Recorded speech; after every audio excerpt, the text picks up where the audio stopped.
Glory be to God. Hallelujah. He is our Passover. Ni pasika yacu. Glory be to God. Hallelujah. Christ est notre Pâque. Kristo niwe pasika yacu. Alléluia. Praise God. Et la Pâque n'était pas normalement une fête du Nouveau Testament. Pasika ntihari umunsi mukuru wo mu isezerano rishasha. Non, la Pâque a été instaurée depuis l'Ancien Testament. Pasika yashizweho kuva mu isezerano rya kera. Mais elle a été instaurée by faith. Ariko yashizweho mu kwizera. Glory be to God. La Pâque a été instaurée by faith Pasika yashizweho mu kwizera. par Moïse. Yashizweho na Mose. Et c'est lorsque le peuple d'Israël était en Égypte. Igihe abana b'Isirayeli bari muri Egiputa, Il dit, Moïse appela tous les anciens d'Israël et leur dit, Mose ahamagara batamose muri Isirayeli allez arababwira prendre du bétail pour vos familles ngo mugende mufate mu mikuku yanyu et immolez la Pâque. hama ngo mutange pasika Immolez. ngo mubage pasika Immolez la Pâque. mubage pasika La Pâque, on l'immole. pasika barayibaga Parce que la Pâque, ce n'est pas une fête. kubera pasika si umunsi mukuru. La Pâque, c'est l'agneau. La Pâque, c'est la personne. nujya mwagazi n'uwo muntu C'est pas une fête. si umunsi mukuru. Non, non. La Pâque, ce n'est pas une fête. Pasika si umunsi mukuru. Il a dit, il faut immoler la Pâque. ngo muze mubage uwo mwagazi wa pasika. Il faut l'immoler. ni ukubaga uwo C'est pour ça que la mwagazi. Bible dit, Christ, notre Pâque, a été immolé. Kristo ariwe pasika yacu yarabazwe yaratanzwe nk'ikimasi. C'est pour ça que chaque fois qu'on parle de la Pâque, il s'agit d'une personne. igihe cyose bavuze pasika vyerekeye umuntu, Il s'agit de l'agneau. vyerekeye umwagazi. C'est pas une fête. si umunsi mukuru, C'est une personne. ni umuntu. C'est pour cela, cyo gituma pour nous la Pâque, normalement pour nous la Pâque, kuri twebwe pasika ce n'est plus en avril. si mu kwezi kwa kane. Non, Oh, la yeah. Pâque est devenue, our daily life est devenue notre vie pasika de tous les jours. yahindutse ubuzima bwacu bwa misi Parce que yose l'agneau kubera umwagazi a été immolé. waratanzwe. Nous vivons dans la Pâque. tuba muri pasika. Glory be to God.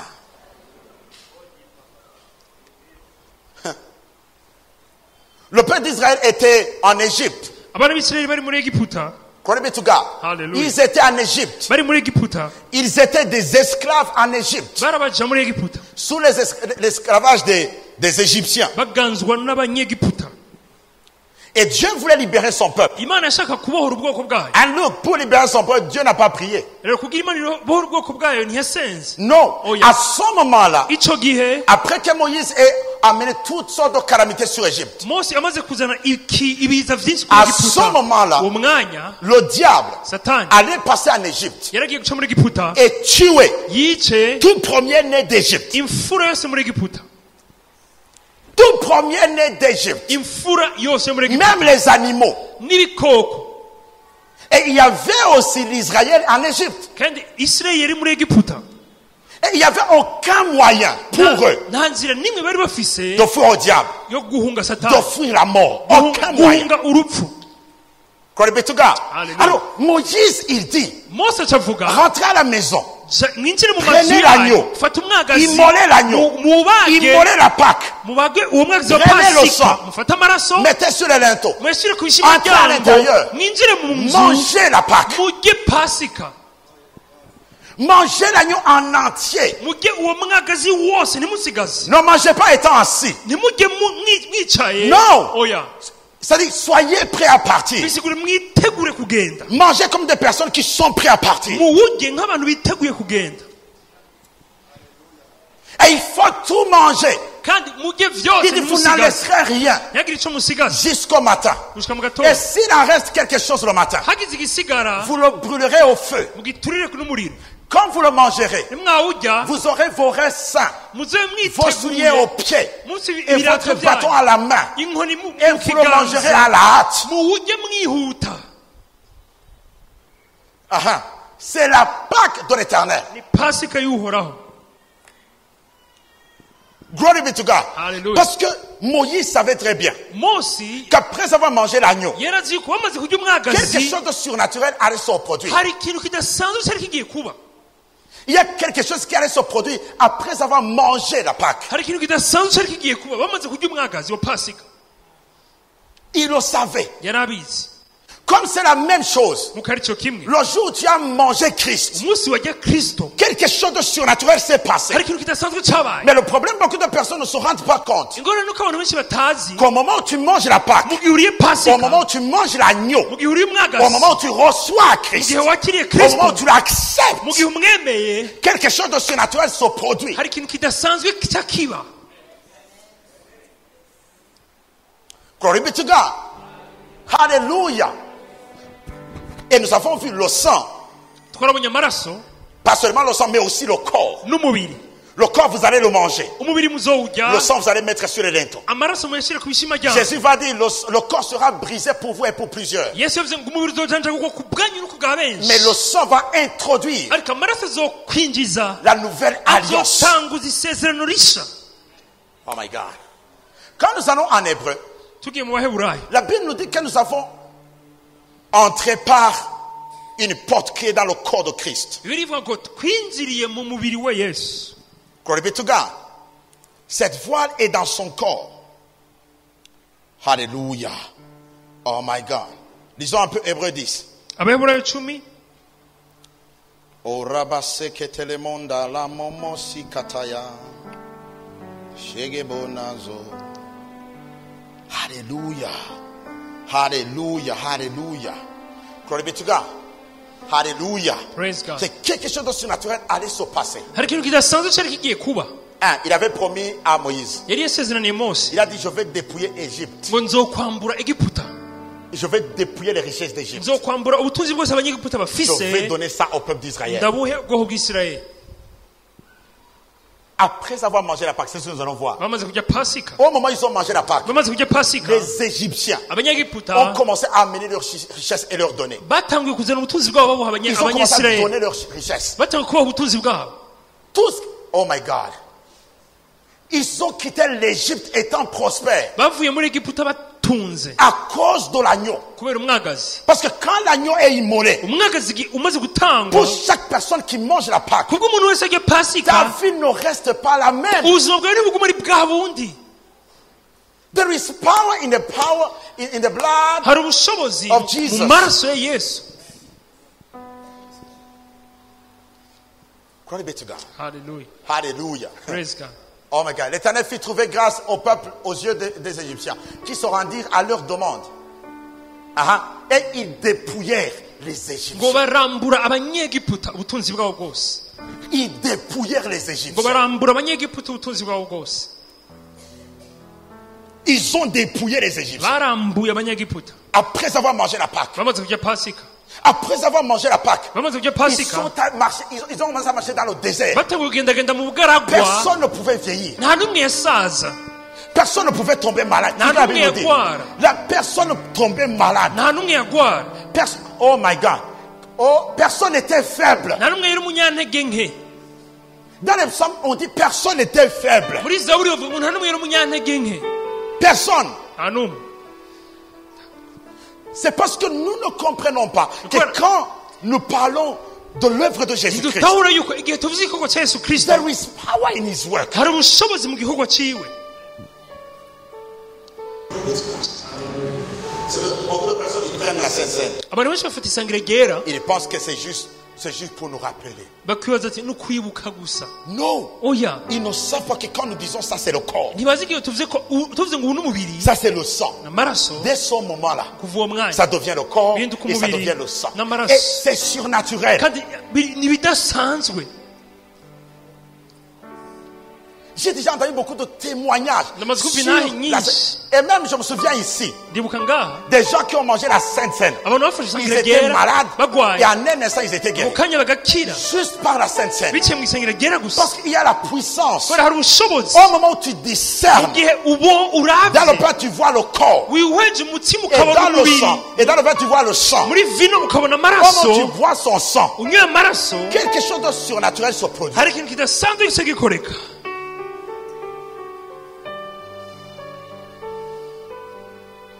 Il est temps que l'Église revienne harageze ko isengero rigaruka à cette connaissance, à cette croyance, kuri ubwo bumenyi, où l'Église doit croire aho isengero rikwiye kwizera à la puissance du sang de Jésus, ubushobozi buri mu maraso à ya la yesu, puissance du corps de Jésus. ubushobozi buri mu mubiri wa yesu.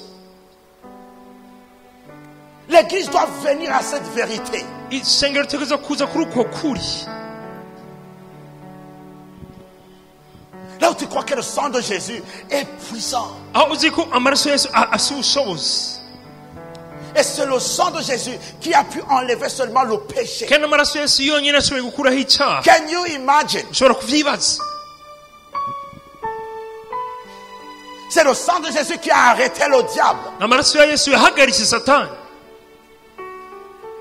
Est-ce que le sang de Jésus pourrait l'arrêter jusqu'aujourd'hui? mbega amaraso ya Yesu yomuhagarika gushika uno munsi? Yes. ego Yes. ego The blood of Jesus. amaraso ya Yesu.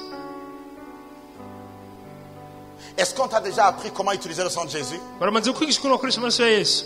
Non. oya. Mais le sang de Jésus est puissant. ariko amaraso ya Yesu afite ubushobozi, Puissant. afite ubushobozi, Et gloire à Dieu. kandi Imana ihabwa Le sang de icyubahiro. Jésus n'est pas quelque part pour dire, oh, nous allons prendre le sang de Jésus. amaraso ya Yesu Non, non, ntari non. ahantu ngo tujye gutora ngo Nous tuyakoreshe. avons été lavés. twarogejwe, Nous avons été trempés twaribijwe in the blood of Jesus. amaraso ya Yesu. Et c'est le sang de Jésus qui nous a fait entrer ni amaraso ya Yesu yatwinjije dans la nouvelle alliance. mu isezerano rishasha. C'est le sang de Jésus qui nous a fait entrer. amaraso ya Yesu Il a yatwinjije dissocié le sang de l'alliance ngaya n'amaraso y'isezerano que Dieu a ordonné pour vous. Imana yategetse ku bwanyu. C'est ce sang-là qui nous a fait entrer. nayo maraso yatwinjije Comme le sang de l'agneau nk'amaraso y'umwagazi a fait entrer le peuple d'Israël yinjije ubwoko bw'Isirayeli dans une autre dimension mu surnaturelle. rundi rwego rudasanzwe. Celui qui était faible wari afite intege nke, n'était plus faible ntiyarakiri umunyantege nke à cause du sang, kubera amaraso, à cause de l'agneau. kubera umwagazi. Les habits grandissaient avec eux. impuzu zakurana nabo. N'est-ce pas que même maintenant on cherche le médicament de coronavirus alors que le médicament est là, the blood n'ubu of bararondera Jesus. umuti wa coronavirus kandi umuti uhari amaraso ya Yesu. Je sais qu'il y a des gens qui me regardent comme ça, ils disent, hari abantu banda bati yes, ego je vous l'ai dit. narabibabwiye. Souvenez-vous, je vous ai dit. mwibuke narababwiye Coronavirus est petit coronavirus ni nto par rapport à ce qui va venir après. bivanye n'ibizoza mu Et à nyuma. ce moment-là, icyo vous gihe allez comprendre que muzotahura ce que nous avons toujours ibyo négligé, twamye the dusuzugura blood of Jesus, amaraso ya Yesu. the lamb, izi c'est ça qui umwagazi était la solution niyo yari nyinshi pour toutes sortes de maladies et ku d'infirmités. ndwara yose n'ubumuga bwose. La Bible est claire. Bibiliya La Bible dit, irabitomora. Jésus a dit en Jean 3, Yesu yavuze muri Yohana il gatatu dit comme, nk'uko 3,14, il dit comme Moïse a élevé le serpent dans le désert. nk'uko Mose yamanitse inzoka mu bugaragwa Et quiconque a regardé le serpent hamuyiravye wese était guéri. agakira. Maintenant, quand on parle du serpent, bavuze inzoka tout le monde voit le diable. bose babona Satani, Mais c'est pas le diable. akoze Satani. Le serpent, ça ne veut dire pas le diable. inzoka ntibisigura Satani. Quand vous allez à l'hôpital, mugiye kwa muganga vous voyez le serpent, non? ntimurabona inzoka, Est-ce que c'est le diable qui est là? ni Satani ari hajya? Non, oya, c'est pas le diable. si Satani. Glory be to God. Haleluya. Et le bâton de Moïse, la verge de Moïse, inkoni ya Mose s'est transformé en serpent. yahindutse inzoka, Est-ce que ça s'est transformé en diable? yahindutse Satani? Non, oya. non. Qu'est-ce qui caractérise le serpent? ni igiki inzoka yerekana? Chaque fois qu'on parle du serpent, bavuze inzoka c'est le venin. babona ubumara.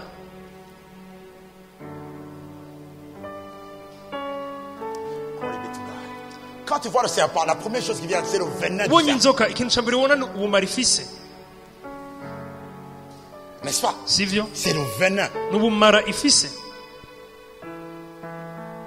Alors, à la croix, ku musaraba il dit, quand vous allez regarder ça, nimwaraba iyo vous serez guéris. muzokira.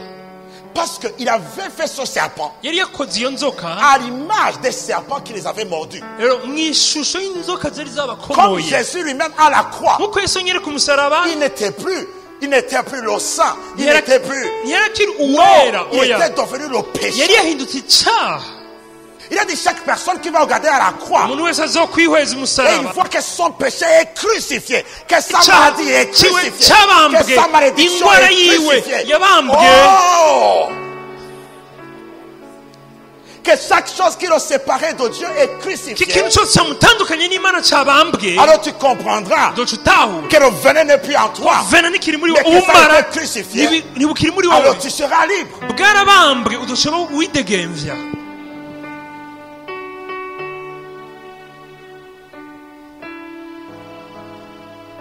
La croix représente l'autel. umusaraba werekana igicaniro L'autel de l'Ancien Testament. igicaniro cyo mu isezerano rya kera. Là, quand tu as amené l'agneau hajyaho hajana umwagazi et que tu transférais tous tes péchés dans l'agneau, ugashyira ibyaha vyawe muri uwo mwagazi, le souverain sacrificateur a amené l'agneau sur l'autel. umuherezi mukuru yacajana umwagazi ku gicaniro, Toi-même, tu l'égorgeais, tu égorgeais l'agneau. wowe nyine niwe wawica. Et le souverain sacrificateur mettait ça sur l'autel. umuherezi mukuru akaca awushyira ku gicaniro. Glory be to God. Et quand Jésus est venu, yesu igihe yazi il a reçu les péchés du monde entier. yakiriye ibyaha by'isi Et il est yose, allé à la croix. aja ku musaraba, Il est mort à la croix. apfa ku musaraba. Et quand il était à la croix, igihe yari ku mes musaraba, chers amis, ce n'est pas Jésus qui était à la croix. bagenzi, si yesu yari ku musaraba, Non, Jésus était devenu autre chose. yesu yari yahindutse ikindi Il kintu, était devenu péché. yari yahindutse Il icyaha, était devenu ta malédiction. yari yahindutse Il umuvumo était wawe, devenu ta faiblesse. yari yahindutse intege nke Il zawe, était devenu le cancer, le sida. Yari Il yahindutse était cancer, devenu sida. chaque sorte de maladie. yari yahindutse ubwoko bwose bw'indwara. C'est pour ça que la Bible dit nicyo gituma bibiri ivuga Jésus n'était pas digne d'être regardé. yesu ntiyari abereye kuba muraba, Parce que quand il était à la croix, ari ku on musaraba pouvait voir les tumeurs sur lui. barashobora kubona On ibibyimba kuri pouvait we, voir les cancers sur lui. barashobora kubona On kanseri pouvait kuri voir we, le sida sur lui. sida yari On kuri we, pouvait voir les coronavirus sur lui. On pouvait voir toutes sortes de maladies sur lui. ubwoko bwose bw'indwara bwari kuri we. Toutes ces choses étaient sur lui on the cross. ibyo bintu byose byari kuri we ku musaraba. Oh, Makaya Barabaye. C'est pour ça chaque fois nicyo gituma igihe cyose que tu vois la croix, ubonye umusaraba, la Bible dit bibiri il ivuga a triomphé à yaranesheje tous les principautés atsinda abakuru bose par la croix. akoresheje umusaraba.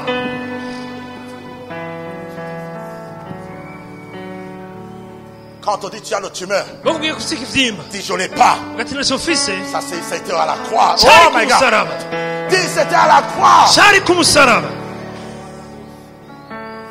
Si on te dit oh on a trouvé que tu as le sida, ati twasize urwaye sida, dis comment je l'ai ndayifise gute alors que c'était à la croix. kandi yari ku musaraba. Oh my God, this is faith. uku ni La foi ukwizera. c'est quand tu vois Christ. ukwizera n'igihe ubona La foi kristo, c'est quand tu vois que tout est sur Christ. ukwizera n'igihe ubona ko byose biri kuri kristo. On te dit tu as le cancer, tu dis non non ati docteur, kanseri, regarde bien. oya Il y a quelqu'un qui est tombé malade pour moi. hari umuntu yarwaye ku bwanje, Christ a porté cette maladie. kristo yikoreye izo ndwara. On te dit tu as la malédiction de ton arrière-grand-père. ufise umuvumo wa sogokuruza, Tu dis non, oya je n'ai pas cette malédiction. uwo muvumo nawe Parce ufise. qu'en Galate, la Bible dit muri galatiya Christ a havuga été malédiction. kristo yahindutse Il umuvumo, a été crucifié pour la malédiction. Oh, yabambwe kubw'umuvumo. il dit Christ nous a racheté de la malédiction de la loi. kristo yaducunguye umuvumo w'ibyagezwe, Étant devenu malédiction yahindutse umuvumo pour que nous, pour nous, ku car il bwacu. est écrit, Pourquoi maudit on dit est quiconque est pendu au bois. haravumwe umuntu wese abambwe ku musaraba, Il est devenu malédiction. yahindutse umuvumo, Il est devenu quoi? Malédiction. yahindutse umuvumo, Il est tombé malade. yaragwaye, Il est mort. arapfa.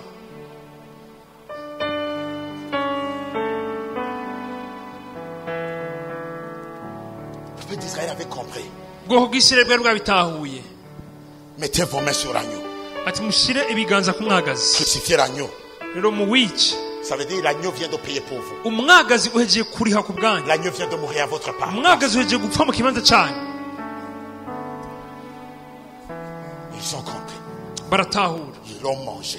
barawurya. C'est le temps de manger l'agneau. ni umwanya wo kurya Je umwagazi. disais toujours l'agneau c'est la parole. umwagazi ni ijambo, C'est ça qu'on appelle le pain de vie. icyo bita umukate Il a w'ubugingo, dit mangez-la en entier. ngo muwurye wose, Mangez-la en entier. muwurye wose, Mangez la révélation de Christ en entier. murye ishirwa rya kristo ryose. Beaucoup de personnes ont vu seulement Jésus. abantu benshi babonye yesu, Beaucoup de personnes parlent de Jésus. abantu benshi bavuga yesu, Mais ils n'ont pas pris le temps de manger Christ. ntibafashe umwanya wo kurya yesu.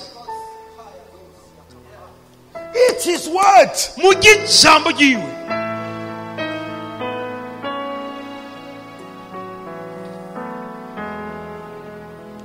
Quand tu le manges, son sang devient son sang, son corps devient ton corps. umuriye amaraso yawe amaraso yawe umubiri wawe You become one. muhinduka umwe. Vous savez, même les sorciers, N'abapfumu ils mangent la chair des animaux. bararya umubiri w'ibikoko, Et parfois, ils mangent même les hommes. bakarya n'abantu rimwe na rimwe. Mais seulement, ils ne peuvent pas manger le même homme que nous. gusa ntibashobora kurya umuntu umwe nk'uwo twariye. Ah! Ils savent qu'il y a la puissance dans le sang. They know. barazi ko hari ubushobozi mu maraso, Ils savent qu'il y a la puissance. hari ubushobozi. C'est pour ça qu'il y a ceux qui mangent les hommes. nicyo gituma hari abarya abantu Et ça leur confère de la puissance. bibaha ubushobozi. Mais nous, l'homme que nous avons mangé, twebwe umuntu twariye Mando Kozabaya, Paramande, il a dit, je suis le pain vivant qui est descendu du ciel. ngo ni umutsima muzima wamanutse uva mu ijuru. Si quelqu'un mange de son pain, umuntu ariye kuri uwo mutsima, lisez la suite, lisez la suite. musome ibikurikira, soma ibikurikira, Il vivra, azobaho il vivra. azobaho Lisez là, il vivra. azobaho ibihe bidashira. Qui a mangé le pain ici? ninde yariye umutsima? Qui a mangé Christ? Qui a mangé le corps? ninde yariye umubiri? Ça veut dire que tu vivras. bisigura ko uzobaho Tu vivras. uzobaho Tu vivras. uzobaho Tu vivras uzobaho éternellement. ibihe bidashira.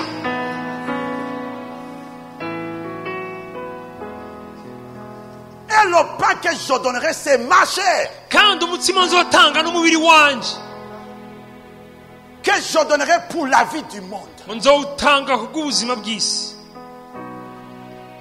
Pour la vie de quoi? ubuzima bw'iki? Du monde. bw'isi. Et regardez aujourd'hui. nabona musi Nous sommes en train de mourir avec Corona. twe dupfa na korona. Ce qui vient après, je vous ai dit ça. narababwiye ibiza mu nyuma, Je vous l'ai dit depuis. narababwiye kuva kera, Depuis le début de ce coronavirus, je vous ai dit. narababwiye Ce qui kuva va ku venir inama. après, ibizoza mu nyuma c'est encore plus terrible. bizaba biteye ubwoba cyane. Vous savez, je vous ai dit ça, c'était encore vendredi, je pense. narababwiye hari kuwa gatanu. Vous avez des gens qui ont des ulcères. Je vous ai dit ça. narababwiye abantu bazogwara ibisebe. Mais Dieu a dit, mon peuple ne sera jamais frappé par Imana les yavuze- plaies d'Égypte. ubwoko Il a dit bwanje jamais. ntuzigera bukogwako n'ibiza byakubise muri egiputa. Il a dit, mon peuple ne sera jamais frappé par les plaies d'Égypte. ubwoko bwanje ntibuzokogwako n'ibiza byari muri egiputa. Si ce n'est pas la foi, niba atari kubw'ukwizera, où serions-nous aujourd'hui? tuba turiho uno munsi. Aux États-Unis, 2000 personnes par nuit. muri 2000 amerika personnes. abantu 2,000 ku munsi. Trump lui-même, il ne croit plus à OMS. trump ntakizera oms. Il a dit, je ne financerai plus OMS. yavuze ati amafaranga y'amerika naronanga muri oms ndayahagaritse. Vous allez voir, muzobona les nations vont se tourner vers la parole. ibihugu bizohindukirira ijambo. Ah oui.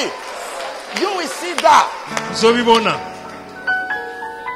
Parce que l'église va partir très bientôt. kuko ishengero rizogenda vuba. Avant qu'on parte, mbere ko tugenda, avant qu'on quitte ce monde, mbere ko tuva muri iyi si, il y a un vent hariho umuyaga du réveil w'ikanguro qui va raser le monde. uzokubita isi yose. En 2014, mu 2014 je vous ai donné la prophétie narabahaye ubuvugishwa concernant les temps qui vont venir. bwereke ibihe bizoza. J'ai parlé de tout ce qui allait se passer en Afrique. naravuze ibizoba muri afurika. Je vous ai dit ça. narababwiye Je voyageais, j'ai visité l'Afrique. naratembereye muri afurika, Je quittais nation par nation. va mu gihugu nja mu kindi. Et Dieu m'a montré ce qui allait se passer politiquement, imana yanyereka ibizoba mu karere ka politiki, économiquement mu parlant, bw'ubutunzi, et aussi dans le domaine de l'évangile. no mu karere k'ubutumwa bwiza. Ah oui. Oh, vous savez, on a toujours essayé l'Union africaine. bamye bagerageza ivyerekeye ubumwe bwa afurika. Mais vous allez voir, ça va arriver. muzobona bizoshika, Ça va arriver. bizoshika. Et je vous ai dit, je voyais les pieds des blancs quitter l'Afrique. nabona ibirenge by'abazungu biva muri Et très afurika, bientôt, ça va arriver. kandi vuba bizoba. Les blancs vont quitter l'Afrique. abazungu bazova muri Nous afurika allons, d'une façon surnaturelle, mu buryo budasanzwe. nous allons commencer à dominer sur les blancs. tuzotangura I kuganza don't ku know bazungu. how, but it will happen. J'ai vu ça. narabibonye bizoba.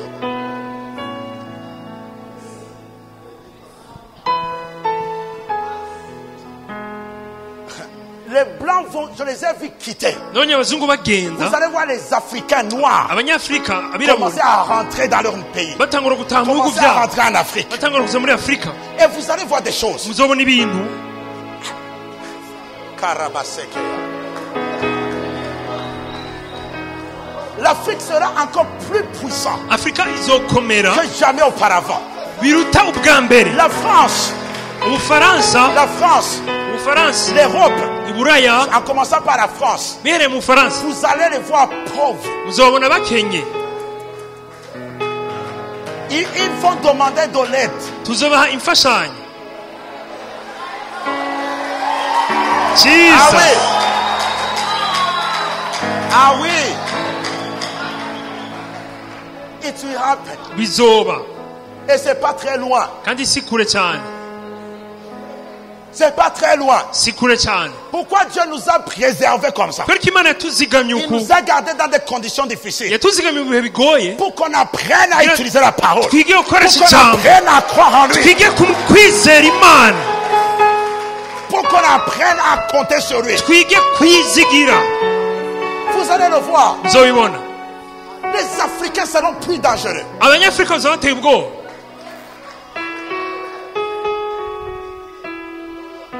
Oh. J'ai vu un pays Nabonye igihugu qui va évoluer. Je vais parler du pays. Qui va évoluer kizotera imbere dans le domaine de la médecine. mu karere k'ubuganga Like never before. nk'uko bitigeze Et biba. très bientôt, Kandi vuba ils vont construire l'université bazokubaka kaminuza dans ce pays-là. muri ico gihugu Qui va dans le domaine de la médecine, de la recherche scientifique. mu karere k'ubushakashatsi. Et ça sera dans cette région des Grands Lacs. Hazoba ari mu karere k'ibiyaga bigari. Ok, vous allez le voir, ça sera au Congo. Hazoba ari muri Congo. On va construire l'hôpital le plus grand, Bazokubaka ibitaro binini le plus vaste, vyagutse. et on va commencer à faire des recherches scientifiques. Bazotangura kugira ubushakashatsi. Parce que, écoutez, ils Umviriza. vont trouver Bazosanga qu'au Congo, muri Congo il y a des médicaments naturels hariho imiti qu'on n'avait jamais découvert depuis des décennies. batari bwigere bamenya cyangwa bavumbura kuva kera. Et c'est ce qui va se passer très bien. Kandi ivyo bizoba vuba. Parce que, listen to me. Mviriza. Je sais qu'il y a beaucoup de personnes qui pensent, oh, l'Europe, vous allez oublier ça. Muzokwibagira Iburaya na Amerika. Mwibere muri Congo. Vous allez oublier ça. Ah oui. Vous allez oublier. Muzokwibagira hariya.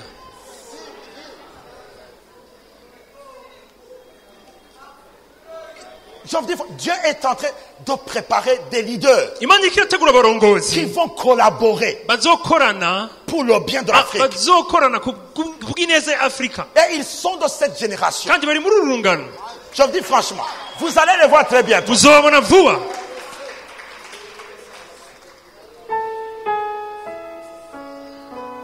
Glory be to God. Hallelujah. Hallelujah. Praise God. Hallelujah. Praise God. Le blanc va quitter. Abazungu bazogenda. Restons sur la parole. Tugume kwijambo. Restons sur la parole. Twigumire kwijambo. Oh, c'est comme si c'était hier quand je regarde encore cette vision. Ejo ndiko ndabona igihe yerekwa. Aujourd'hui, le Seigneur N'umunsi umwami m'a montré dans une vision. inyeretse mwiyerekwa. Il y avait cet ange qui se met toujours sur le tableau pour m'enseigner. Hari umumarayika anyigisha Il a tracé une ligne comme ça. aca umurongo. Il m'a dit, Jésus a fini pour commencer. Acibwira ngo Yesu yarahejeje kugira atangure. Il m'a dit, Jésus avait terminé. Yesu yari pour yahejeje commencer. kugira atangure. J'ai dit, what? Cyangwa isigura Je iki? le répète. Subiramo. Il dit, Jésus a terminé Ati Yesu yarahejeje pour commencer. kugira atangure. Ah. Quand tu entends, tu dis, ah, qu'est-ce que ça veut dire? Tibisigura iki? Et j'ai compris normalement ce qu'il voulait me dire. Ndatahura icyo ashaka kumbwira. Ne pensez pas que quand moi je viens vous enseigner ici, Jewe nje kubigisha ngaha je fais des histoires, je fais comme ça.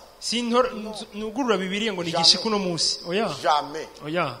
Quand Dieu ne me dit rien, je viens comme ça. Imana tariki imibwiye nzi uko nyene. Et je me tiens là comme ça. Nkaca mpagarara ngaha. Jusqu'à ce qu'il me parle. Gushikaho Imana imbwira. S'il ne dit rien, Atakivuze je chante. nca ndirimba S'il ne dit rien, on danse. atacivutse dutamba Jusqu'à ce qu'il me dise. gushika himbwira. Ah, c'est pour ça que vous voulez que je fonctionne comme vos prêtres. mushaka Non. nkore nk'abapatiri banyu. Eux, ils répètent ce qui vient du Vatican. Eux, Moi, je basubiramo répète ce qui vient ibivuye du ciel. i Alors, Vatikani. c'est pas la même Je chose. nsubiramo. Alléluia. It's not the same. Alléluia. It's not the same. Si cyo kimwe. Moi, je peux dormir à 3h du matin en train d'écouter. ndashobora kuryama saa 9 y'ijoro ndiko ndumviriza. Il me dit, je vais dormir. ikambwira nkaja kuryama. Et il me parle même là. ikacimbwira no S'il ngaho. ne me dit rien, atacimbwiye. je viens, je reste au bureau. canza nkaguma mu biro. Je quitte le bureau, ne m'a rien dit. mvuye mu biro atacambwiye. Je viens ici. canza ngaha. Parce que parfois, il dit, je te dis rien, va d'abord. rimwe rimwe arambwira banza ugende. Parce que tu pourrais mettre autre chose. uvuga ibindi.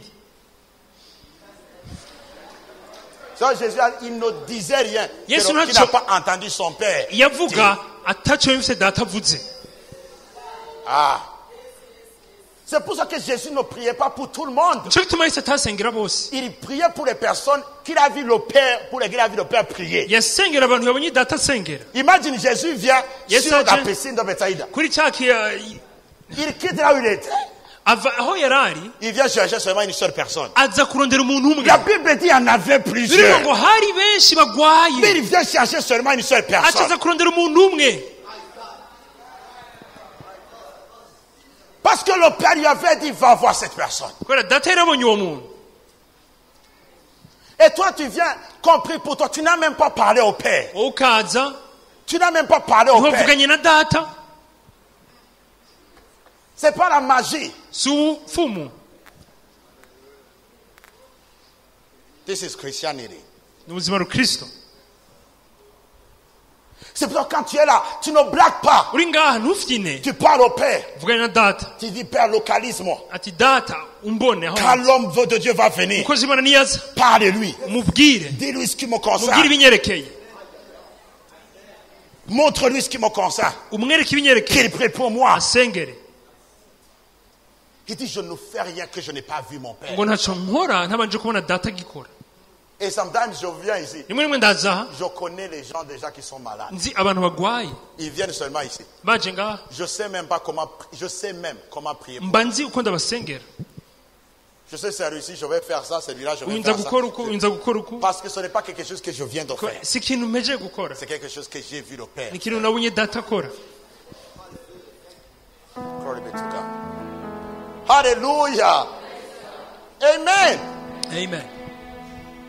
The blood of Jesus. amaraso ya yesu. Et le temps vient igihe kiraje où les gens vont croire à ça. aho abantu bazokwizera ibi. In the blood of Jesus. amaraso ya yesu. Dans la puissance de son sang. mu bushobozi Dans la bw'amaraso yiwe. puissance de mu l'agneau. bushobozi bw'umwagazi. Glory be to God. haleluya. Hallelujah. praise god. Hallelujah. Alors en hébreu 10 alors. abaheburayo 10. L'église va partir très bientôt. ishengero rizogenda vuba. L'église va quitter ce monde. ishengero rizova muri iyi si Très bientôt. vuba.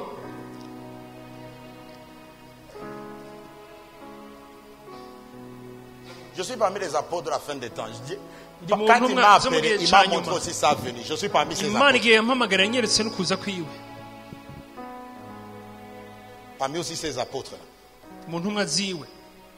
C'est pour ça qu'il faut comprendre, il faut être sérieux. C'est le moment d'être sérieux comme jamais auparavant. ni umwanya wo gufata ibintu nk'ama kuva kurusha C'est le kera. moment de prêcher l'évangile comme umwanya jamais wo kuvuga auparavant. ubutumwa bwiza nk'uko bitigeze biba. C'est le moment de présenter le sang et le corps de Christ aux nations ni umwanya wo comme jamais guha auparavant. amahanga amaraso n'umubiri wa Parce yesu. que quiconque va manger son corps uzorya umubiri wiwe aura la vie azoronka éternelle. ubugingo budashira. Est-ce que si je vous invite pour qu'on aille prêcher dans les hôpitaux, est-ce que vous allez venir? ndabatumiye tuzavuga ubutumwa bwiza mu bitaro Qui seront muzoza. avec moi? ni bande bazobana Dans les nanje marchés, mu masoko dans les rues. mu mabarabara. Ok. Coordinateur, take note. C'est très bientôt. Glory be to God. haleluya. Alléluia. praise god. On sera aussi avec Mamie. na mama niho azobaye. Vous allez la voir comment elle prêche. nzomubona uko navuga ubutumwa. Elle va finir les gens là-bas. Non, elle a gagné 2 musulmans à Christ. Elle est dangereuse. yarazanye abamizirima kuri Kristo. Glory be to God. Hallelujah. Alléluia. Amen. Mais oui, il est temps qu'on travaille d'une façon surnaturelle. Pas d'une façon naturelle. Parce que tu restes dans la communion avec le Saint-Esprit. Le Saint-Esprit te dit lève-toi, lève-toi. Va Kamenge. À Gituro. Rue numéro tel. Avenue numéro tel. Numéro de la maison. Entre. Enseigne une personne là-dedans. Oui. Et tu les amènes à Christ. Ou bien il te lève. Il t'amène dans l'hôpital. Va voir une personne. Arrivé là-bas, tu vois l'hôpital. Tu vois la porte. Tu entres. Impose tes mains. Et quand tu arrives, tu dis, Dieu m'envoie vers toi. Lève-toi. And walk.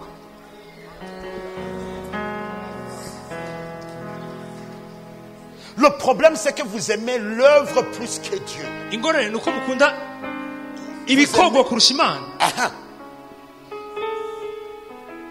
Vous aimez les dons plus que le donneur.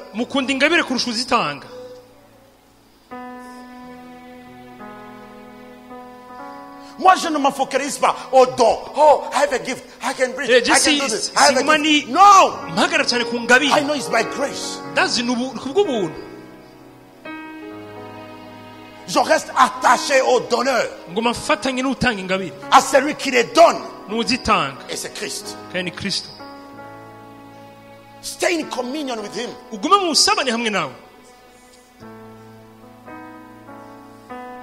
Glory be to God.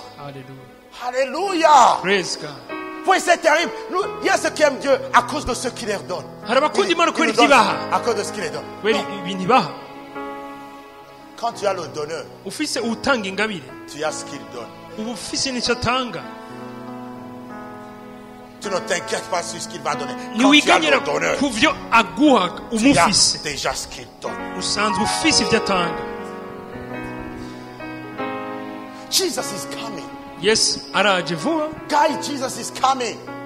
Regardez Matthieu 15:8, il dit son peuple m'honore des lèvres, mais son cœur est éloigné de moi. Leur cœur est éloigné. Est-ce que tu l'honores seulement par tes lèvres ou bien ton cœur est attaché à lui? Fais attention, guys. Quand la trompette va sonner, est-ce que tu seras parmi ceux qui vont partir en premier?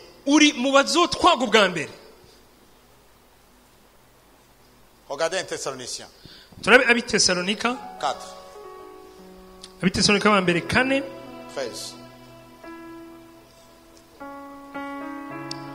Serrez vos ceintures. On va passer dans les zones de turbulence.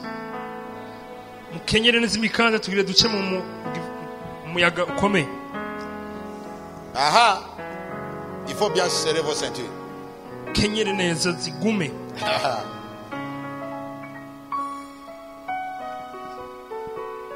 Glory be to God. Oh, 13. Umurongo wa 13. Ariko bene data ntitugomba ko muyobegwa iby'abasinziriye itiro ry'urupfu ngo ntimubabare nk'abandi badafite ibyizigiro. Uko twizera yuko Yesu yapfuye akazuka, abe ari nako twizera yuko abasinziriye muri Yesu Imana izobazanana nawe. Iki nico tubabwira ni jambo ry'umwami twashikirijwe yuko twebwe abazoba bakiriho dusigaye gushitsa kuza k'umwami wacu tutazokwitangira imbere y'abasinziriye na gatoya, kuko umwami wacu ubwiwe azoza amanutse avuye mu ijuru aranguruye ijwi rirenga hamwe n'akamo k'umumarayika mukuru n'inzamba y'Imana, maze abapfiriye muri Kristo nibo bazobanza kuzuka, maze natwe abazoba bakiriho dusigaye tuzoca duteruranwa nabo mu bicu dusanganire umwami mu kirere, niho tuzokwama tubana n'umwami. Aha. 18. 18 nuko mwiruranishe ayo majambo. Je vous ai dit, on va passer par des zones de turbulence. Vous avez vu? Mwayibonye? Et c'est ce qui va se passer. Kandi nivyo bizoba. Il dit ceux qui sont morts dans le Seigneur, Ngo abapfiriye mu mwami c'est eux qui vont ressusciter en premier. nibo bazozuka ubwa mbere. Et nous allons rencontrer le Seigneur. Hama ngo duhure n'umwami. Glory be to God. Hallelujah. Disons 15. Alors, 5. Alors, il va expliquer, il va nous donner quelque chose. Comment vous conduire. Hari ikintu aca aduha uko dukwiye kwitwara. Glory be to God. 5. Abitesonika mbere 5 umurongo wa mbere. Ariko bene data, ivy'ibihe n'imisi ntimurinda kuvyandikirwa. Kuko ubwanyu muzi neza yuko umunsi w'umwami wacu uzoza nk'uko igisuma kiza mu ijoro. Aho bazoba bavuga bati hari amahoro nta nkomanzi niho uguhona kuzobaza ko giturumbuka. Nk'uko ibise biza ku mugore akuriwe kandi ntibazokwikiza na gatoya. Ariko mweho bene data ntimuri mu mwiza ngo umunsi ububire nk'igisuma. Now listen. J'aimerais un peu me parler sur ça. Parce que c'est la raison pour laquelle Jésus est mort. Niyo mpamvu Yesu yapfuye.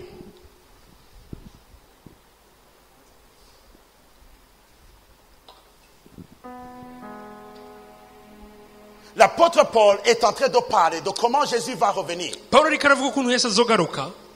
Comment l'enlèvement de l'église va se passer. Ukuntu gutwara kw'ishengero kuzoba. Je ne vais pas entrer en profondeur pour dire beaucoup de choses. Il y aura un enseignement sur ça. Sinzakwinjira ibwira muri ivyo. Mais écoutez d'abord ça. Ariko mwumvirize iki. Aujourd'hui nous sommes à la Pâque, nous sommes en train de célébrer. Uno turi kuri Pasika twe turahimbaza. C'est pour cela que Jésus est mort. Nico gituma Yesu yapfuye. Pour que tu ne restes pas dans ce monde. Kugira ntugume muri iyi si. Après l'enlèvement de l'église. Inyuma yo gutwara kw'ishengero.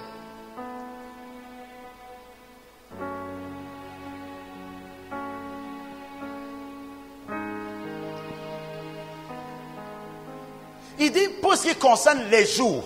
Kuvyerekeye imisi. Vous n'en avez pas vraiment besoin. Nimubikeneye cyane. Ça se trouve en Daniel. Muri Daniel. Ce qui concerne les 7 ans, les 1000 ans, tout ça. Bon, il a dit c'est pas trop important. D'abord, il faut comprendre ça. Parce que Jésus va revenir. Le jour de l'enlèvement se passera comme un voleur qui vient. Tu ne sais pas quand le voleur vient. Mais ça sera, il sera comme le voleur pour les gens du monde. Pas pour nous qui sommes dans la maison de Dieu.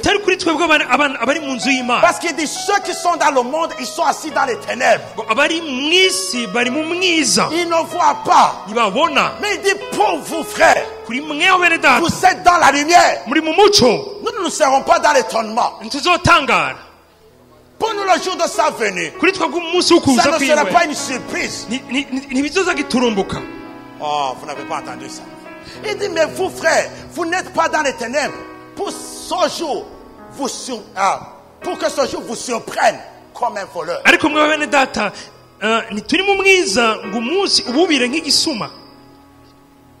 Non, ce jour-là ne va pas te surprendre. Why you are in the light. Et la Bible dit, on continue, regardez. Parce que nous sommes les enfants. Il dit, vous êtes tous les enfants de la lumière et des enfants du jour. Il dit, nous ne sommes point de la nuit ni des ténèbres.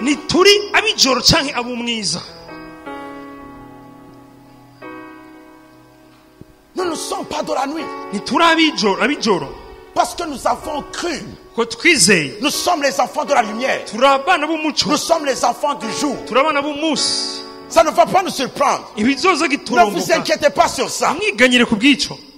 Oh, nous ne savons pas quand Jésus va revenir. T'inquiète pas. Quand il reviendra, ça ne va pas te surprendre. Tu le sauras. Tu le sauras même des jours avant. parce que tu es l'enfant de la lumière, tu le sauras. Ça va parler avec ton cœur. Il a dit parce que nous sommes les enfants de la lumière. Nous ne sommes pas les enfants des ténèbres. Pour que ce jour nous surprenne. Mais si tu n'as pas cru en Christ, ce jour va te surprendre. Tu ne sauras même pas comment on est parti. Mais pour nous qui sommes en Christ, ce jour-là ne va pas nous surprendre. On aura même le temps de parler à plusieurs personnes, de prêcher à plusieurs personnes, de dire à beaucoup de personnes. Malheureusement, ils ne vont pas nous croire. Il y a ceux qui ne vont pas croire, même à la dernière minute. Parce que Jésus n'est pas mort pour qu'on soit surpris. Non, on ne sera pas surpris. Parce que nous sommes les enfants de la lumière. Ce jour-là ne nous surprendra pas. Des anges viendront. Ils vont nous dire, prépare ta famille, prépare ta famille, prépare vos familles, préparez vos familles. Ils vont nous le dire. He's coming.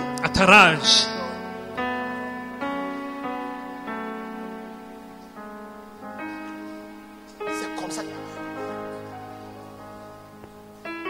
Allons à Matthieu. Regardez Matthieu. Quand Jésus commence à dire, il dit, ils seront deux. L'un va partir et l'autre va rester. Je sais que je vous ai déjà parlé concernant ce chapitre de Matthieu. Quand nous lisons ce chapitre, quand la Bible dit qu'il est venu, le Fils de l'homme est venu comme le voleur. Quand il parle de ça, ça ne concerne pas l'enlèvement de l'Église. Non, ça concerne quand il est venu en Israël.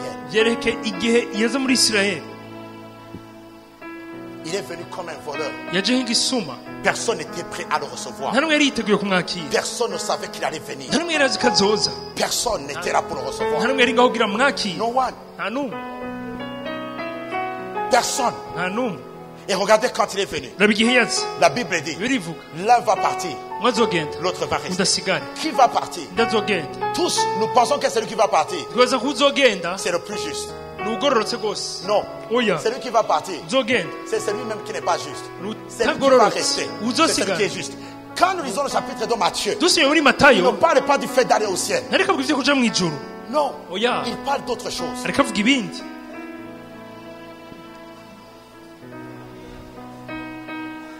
Il parle du jour de Noé. Il parle que son jour-là, c'est comme le jour de Noé. Qu'est-ce qui s'est passé le jour de Noé? Quels sont ceux qui sont partis? Les justes ou bien ceux qui n'ont pas cru? C'est ceux qui n'ont pas cru qui sont partis, qui ont été détruits par l'eau. Et c'est ceux qui avaient cru qui sont restés.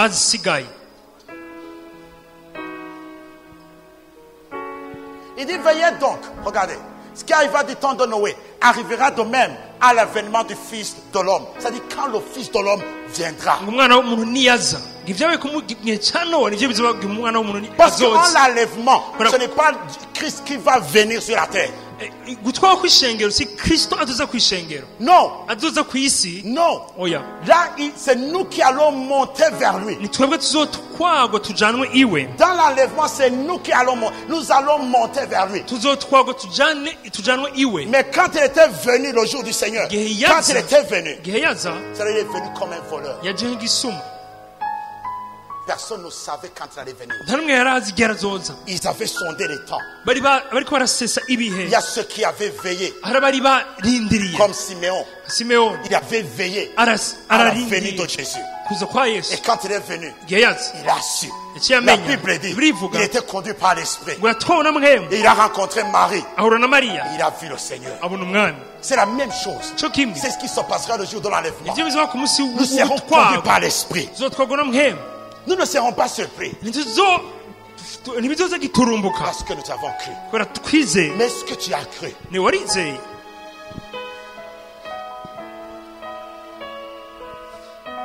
Je sais, il y a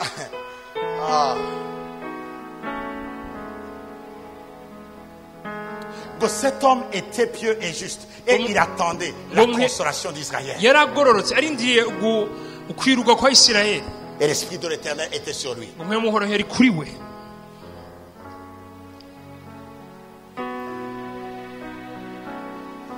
Listen, quand l'église sera enlevée, alors le diable aura le temps de fonctionner à 100% sur la terre. Il aura le temps. Israël sera attaqué. Et Israël sera vaincu. Toutes les nations de la terre vont se lever contre Israël. Parce que beaucoup du peuple d'Israël, il y en a beaucoup qui n'ont pas encore cru. Mais il y en a beaucoup qui ont cru. N'oubliez pas que la première église était faite par les Juifs.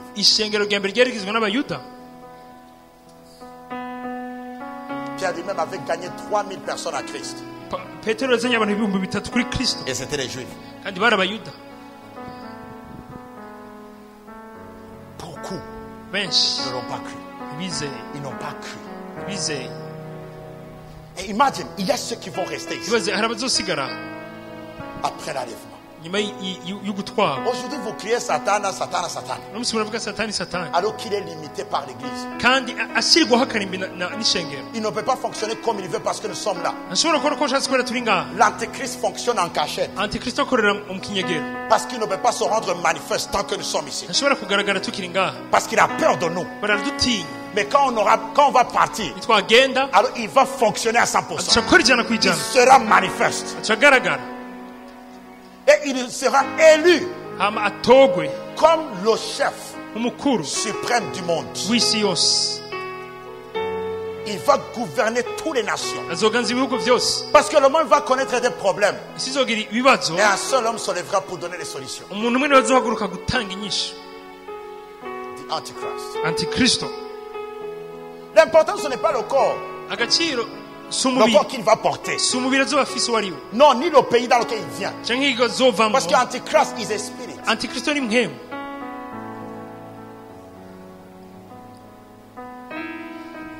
Glory be to God.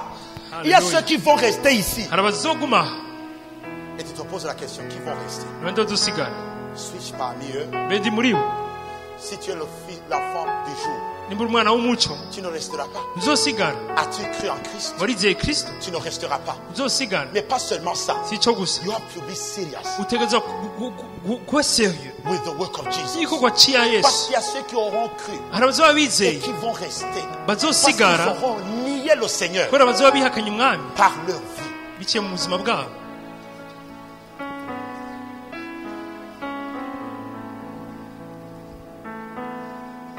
C'est pas seulement te cacher derrière, tu dis, ah, moi j'ai reçu seulement le Seigneur. J'ai reçu le Seigneur. Alors qui sera persécuté après? C'est toi-même qui avais cru, mais qui avait blagué avec l'évangile.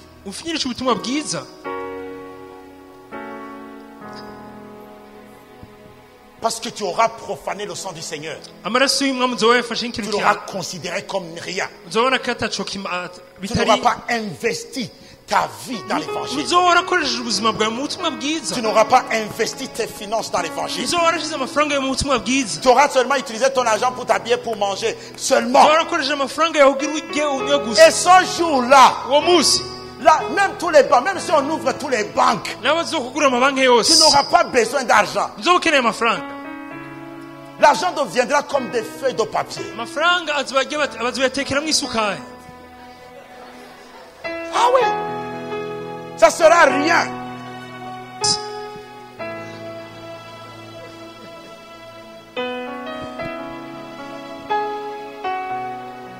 Rien du tout.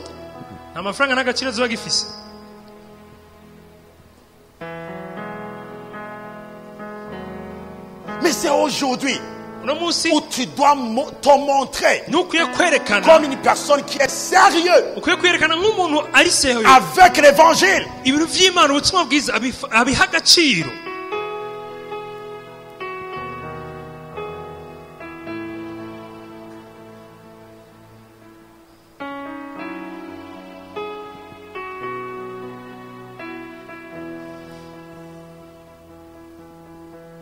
Mon fils, reviens à Matthieu, reviens à Matthieu.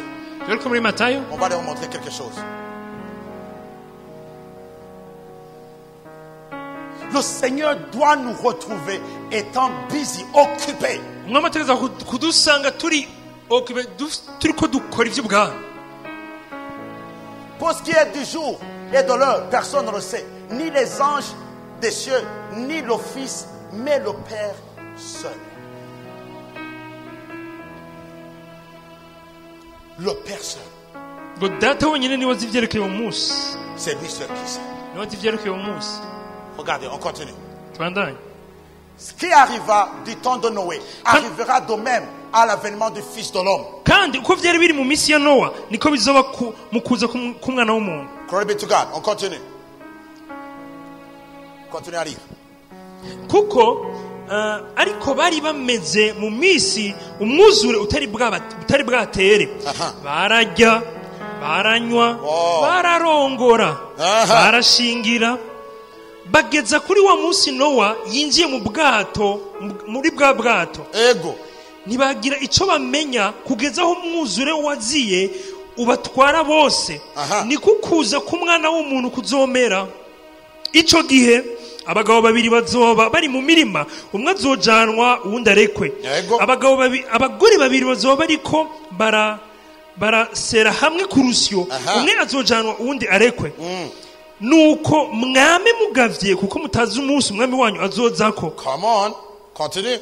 Ariko ibi mubimenye, iyabanye n'urugo yarasanzwe azi igihe igisuma kiziramwo, yogavye niyokunze ko inzu yiwe yibwa. Nuko namwe mwame miteguye kuko umwana w'umuntu azoza mu gihe mutiyumviriye. None ninde mushumba wo kwizigirwa w'ubwenge shebuja yosigarana abo mu rugo rwiwe ngo abagaburire igihe kigeze. Hahigwa uwo mushumba shebuja agarutse azosanga akora atyo. Azosanga agira iki? Akora atyo. Azosanga akora iki? Azosanga yahevye gukora amurindiriye ko azoza. Azosanga ariko araburudika. Azosanga ari busy no kugabura. Yes.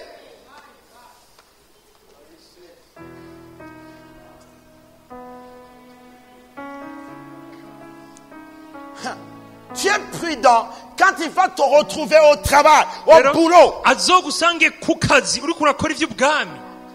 Tari kuraburudika.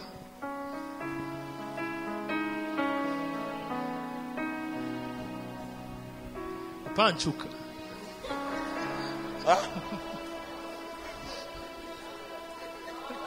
Glory be to God. Hallelujah. Il dit son serviteur est prudent.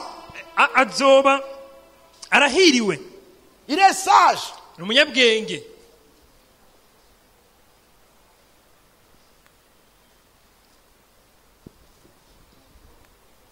We have to be busy with the work of Jesus. Arrêtez vos histoires là de faire patron, faire quoi? Arrêtez de jouer à ça. Si on dit va dans les, on va prêcher. Chacun dans son sphère de contact. Si tu es businessman, parle aux autres commerçants. Si tu es médecin, parle aux médecins. Si tu es élève, parle aux élèves. Si tu... Dans tout le domaine, si tu es juge, parle aux juges. Parce que Dieu te place là for a reason. Et tu n'as pas besoin de dire beaucoup de choses. Tu le dis avec simplicité. Mais le Saint-Esprit va le rendre puissant. Parce que Jésus va revenir. Et il veut te retrouver. You are busy. Busy working. Busy doing the work of Jesus.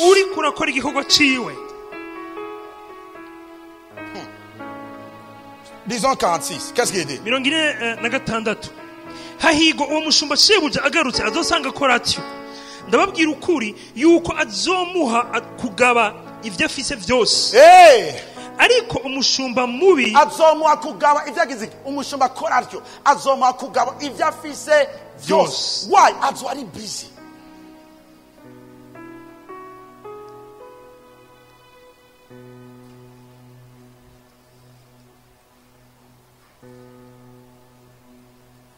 Sometimes rimwe na rimwe, quand tu peux quitter l'école, ou bien tu quittes le travail avec ta voiture, mais sur ton programme tu as mis quelque chose. ariko kuri programme hari ikintu kiriko, Tu te mets là, ugahagarara, tu prends ta Bible ufata Bibiliya yawe, et tu commences à crier. ukavuga ubutumwa bwiza. Pourquoi vous n'avez pas honte d'insulter les gens? Vous n'avez pas honte de dire autre chose? Reka mudatinya kuvuga ibindi. Why the gospel? Ubutumwa bwiza nabwo.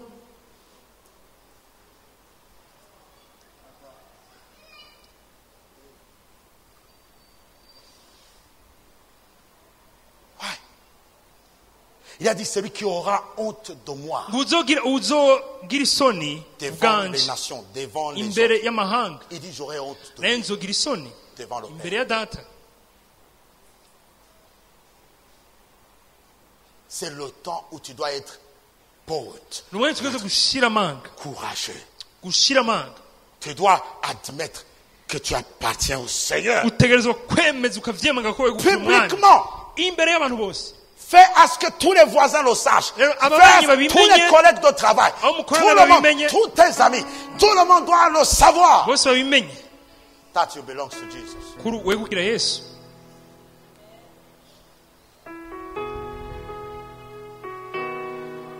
C'est étonnant de voir que les gens Biratangaje kubona abantu ils sont libres baridegemvya de porter autre chose kwambara ibindi et de l'accepter publiquement. no kuvyemera imbere y'abantu, But not Jesus, ariko ntibemere Yesu, our Savior, umwami wacu, our Lord. umutware wacu.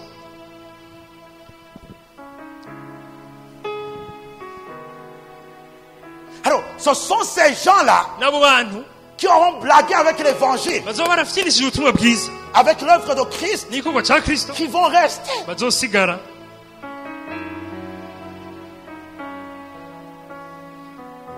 Et ils seront persécutés. ama bazohamwa, Mais ils ne vont pas abandonner le Seigneur. ariko ntibazoheba umwami, Parce qu'eux-mêmes, ils savent, kuko bo nyene barazi nous avons cru en lui, twaramwizeye, mais nous l'avons négligé. ariko ntitwamuhaye agaciro. Ils vont dire, Bavuge faut mieux la mort. turemeye gupfa, Ils seront persécutés. bazohamwa, D'une ville vers une autre ville, igisagara kimwe baja mu kindi, ils seront persécutés. bazohamwa. Alors Jésus va revenir. Ama Yesu agaruke La deuxième fois, bwa kabiri, là il viendra. Aussi Azoza. pour sauver Israël. gukiza Isirayeli.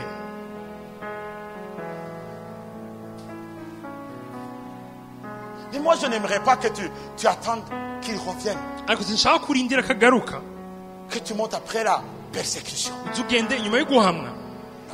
Oya, Est-ce que tu as cru en lui? mbe uramwizeye, Tu es l'enfant de la lumière. uri umwana w'umuco, Alors vis comme l'enfant de la lumière. baho nk'umwana w'umuco,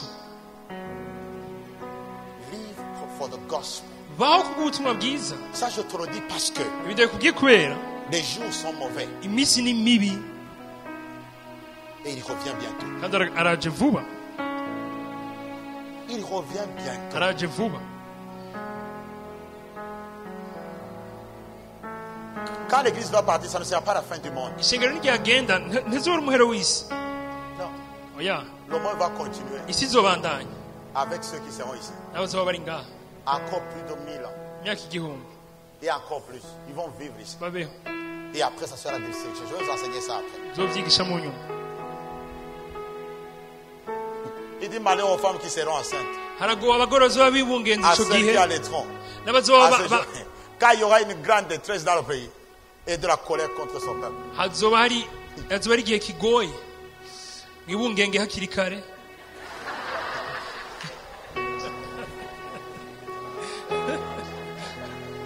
Mariez-vous, prophète. Dusohora ama invitation hakiri kare.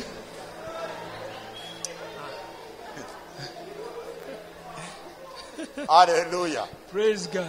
Glory be to God. Hallelujah. Il revient. Araje. Est-ce que tu seras prêt? Uzoba witeguye. Est-ce que tu es prêt? Uriteguye. Je suis tellement heureux qu'il revienne. Ndanezero cyane kaje.